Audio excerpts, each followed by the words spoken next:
Hey, this is Amanda with Flint AI, and today I want to discuss grading rubrics.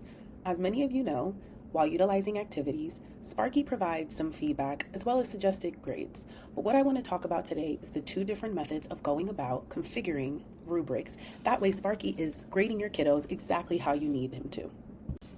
Let's jump right in.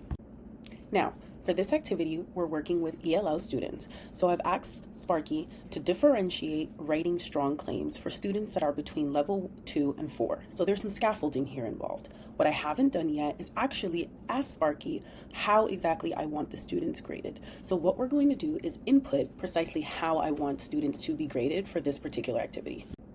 As you can see, in this case, I'm asking Sparky to prioritize clarity of claim and reasoning over grammatical perfection, evaluate grammar as a secondary factor, especially because my students are ELL. Now, when I input this, Sparky is going to adjust the way that the guidelines for grading students, and you will see that in a simulated session, the suggested grades will match exactly what I have input.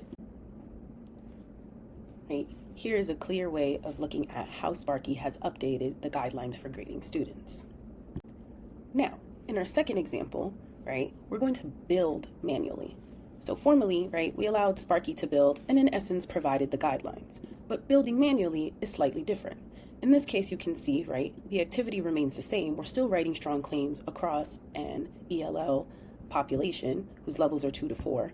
But instead of having Sparky adjust the way that grades are, I'm actually going to input a grading rubric directly here. So I've manually input the ELL rubric. That way Sparky is aware of how students should be graded for this assignment. So if I go ahead and input this grading rubric, we'll see what it looks like.